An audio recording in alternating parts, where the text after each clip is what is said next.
Ya, abad 16 itu ternyata membentuk dunia yang sekarang juga. Jadi apa yang terjadi hari ini sebenarnya juga akibat dari masa lalu. Jadi jangan pernah lupakan masa lalu. Bukan untuk kemudian kita menjadi nestapa gara-gara masa lalu, tetapi justru masa lalu adalah pelajaran penting supaya kita jadi ngerti nih apa yang terjadi sekarang itu apa sih sebenarnya, misinya apa sih. Oke, nggak tahu ya. Gara-gara apakah ini kode alam ya? Tiba-tiba saya mulai membacakan buku ini sebelum ramainya Amerika, Israel menggempur Iran dan kemudian terjadi eskalasi konflik yang berkepanjangan sampai saat ini ya.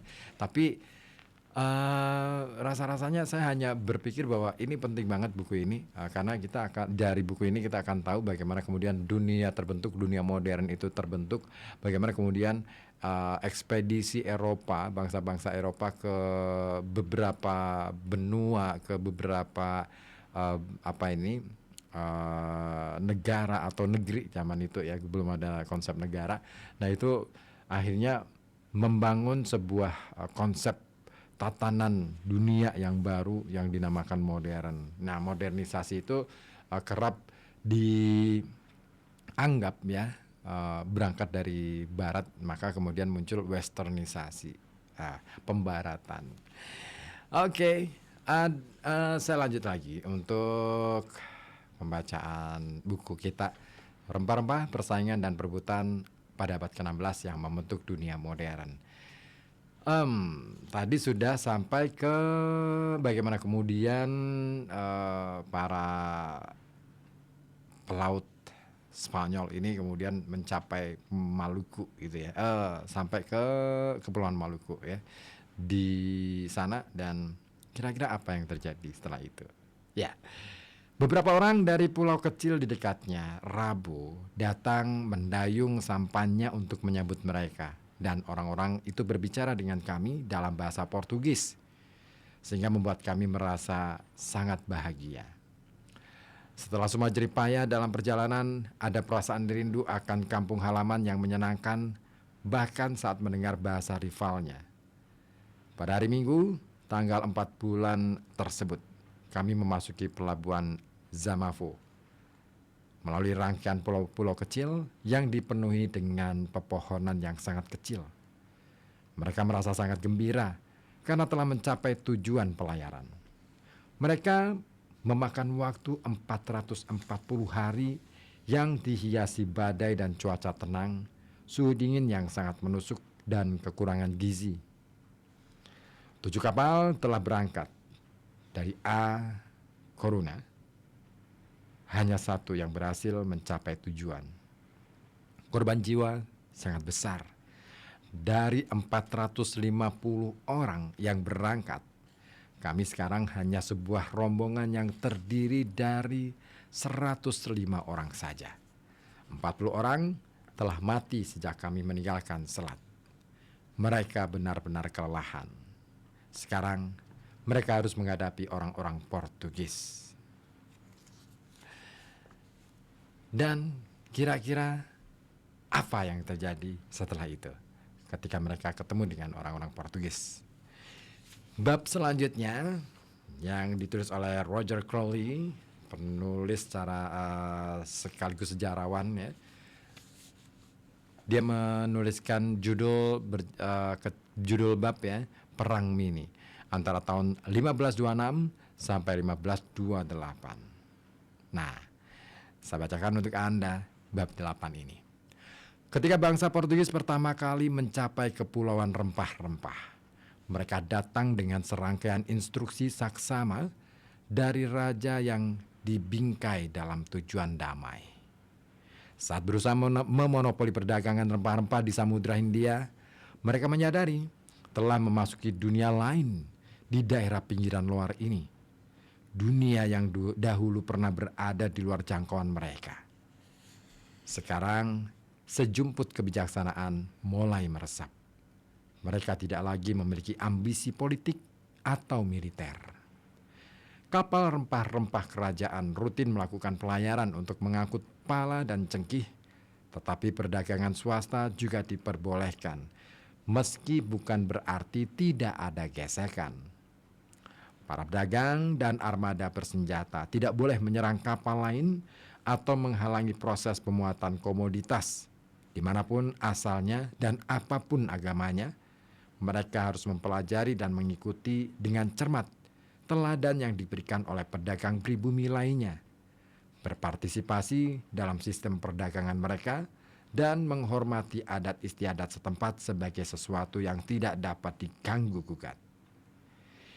Bangsa Portugis mulai beradaptasi. Ini mungkin pelajaran yang didapatkan dari pengalaman pahit di Sungai Mutiara. Pendekatan yang lebih damai ini mungkin akan berlangsung tanpa batas waktu, jika bukan karena kedatangan Victoria dan Trinidad. Kedatangan tiba-tiba rival mereka, bangsa Spanyol, melalui Samudra Pasifik telah mengubah wajah permainan. Penerimaan suku Tidore atas kekuasaan kerajaan Karl mempolarisasi persaingan lokal di Kepulauan Maluku. Rival rempah-rempah dari Eropa ini menaikkan taruhan untuk bangsa Portugis. Pada tahun 1520-an, Lisbon mengubah aturan mainnya. Lebih banyak kapal dan orang yang dikirimkan, calon gubernur, pembangunan benteng di Ternate, penghancuran kota Tidore dan pos perdagangan Spanyol, upaya untuk memonopoli perdagangan rempah-rempah di Maluku. Kepulauan Maluku menjadi proyek imperial, tetapi suatu proyek yang dalam praktiknya terlalu jauh untuk dikelola atau didukung secara efektif. Sultan Tidore melihat sosok penyeimbang atas kehadiran bagian Portugis dalam diri para pendatang baru itu, sehingga memicu persaingan yang lebih intens dengan Ternate. Sekarang, kedua suku memiliki pendukung Eropanya masing-masing. Jadi kalau kita belajar dari sini ya, perpecahan di antara suku-suku bangsa di Indonesia pun sebenarnya dipicu oleh dukung-mendukung ya dari bangsa-bangsa. Ya sama kan dengan kejadian yang sekarang terjadi gitu ya dalam eskalasi politik global gitu ya. Selalu seperti itu. Baik, saya lanjutkan lagi. Semua itu dimulai ketika Santa Maria mencapai kota Zamavo di Pulau Halmahera.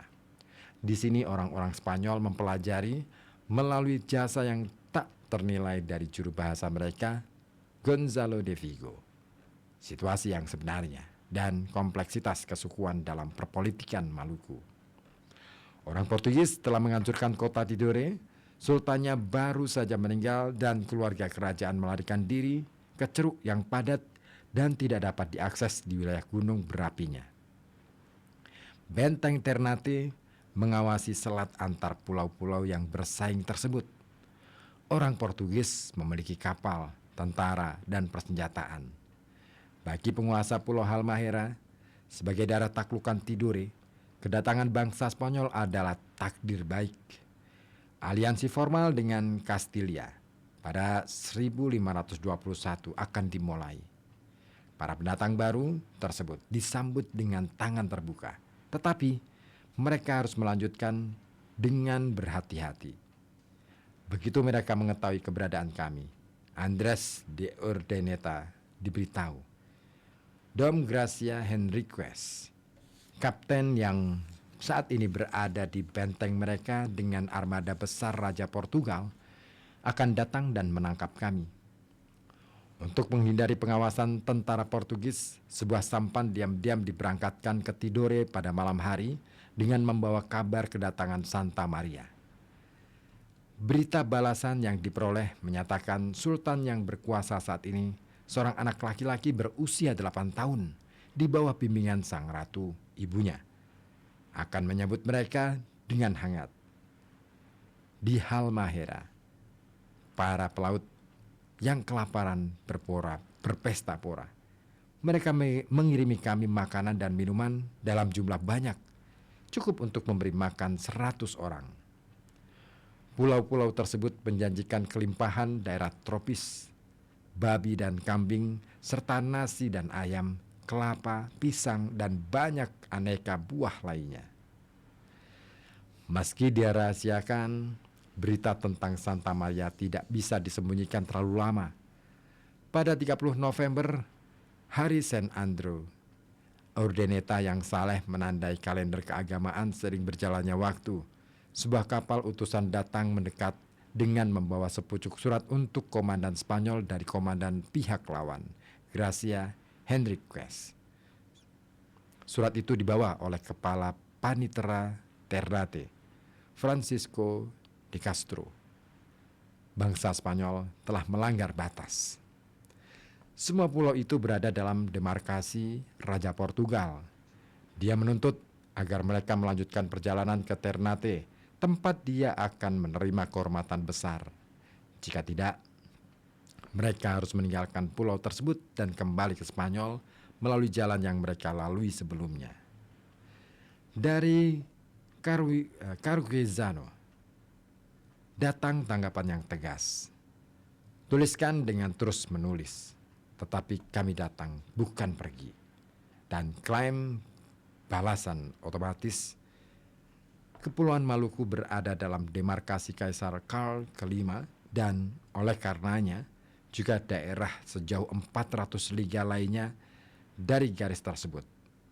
Untuk itu, Henriquez diharuskan untuk pergi dan meninggalkan pulau-pulau dan daratan yang dimaksudkan dan jangan berhenti sampai ia meninggalkan demarkasi yang mulia.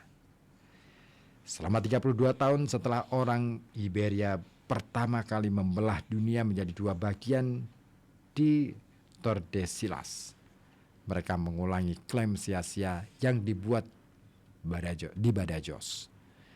Hanya penguasaan yang bisa memutuskan. Hal yang dipertaruhkan bukan hanya kehormatan dan kepemilikan imperial, namun mimpi kekayaan yang tak terbayangkan, peningkatan harga hingga 1000% untuk rempah-rempah.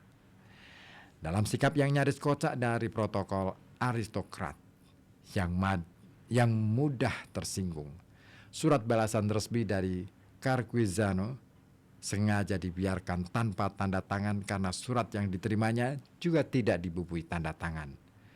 Hal ini dipandang oleh Henriquez yang benar-benar lupa menandatangani suratnya karena terburu-buru mengirimkannya sebagai penghinaan terhadap kehormatannya. Beberapa hari kemudian, utusan kedua dari Ternate, Fernando de Baldaya, juru tulis pos perdagangan, datang dengan permintaan yang sama dan menerima balasan yang sama pula. Bangsa Portugis mencoba untuk meraih kemenangan atas lawan mereka tanpa pertumpahan darah. Lalu apa kejadian berikutnya? Masih akan saya hadirkan ke ruang dengar Anda. Tapi yuk kita simak dulu beberapa informasi yang mau melintas ini. Jangan kemana-mana, tetap di Serbuk Senin Berbuku ya. Hanya di sini di FM 91,2 Radio Kota Batik News Interaktif Solutif. Saya sapa terlebih dahulu yang sudah bergabung, Pak Jafar di Kali Lembu Karang Dadap ya. Terima kasih atensinya, dan juga Pak Sudibyo ya yang kirim ini nih link untuk ini ya, jelang kick off Timnas Indonesia versus Bulgaria di FIFA Series 2026. Lagi pada ini ya, nobar ya. Oke deh, nggak apa-apa. Yang penting nikmatin aja ya. Oke, saya akan kembali setelah beberapa pesan berikut ini.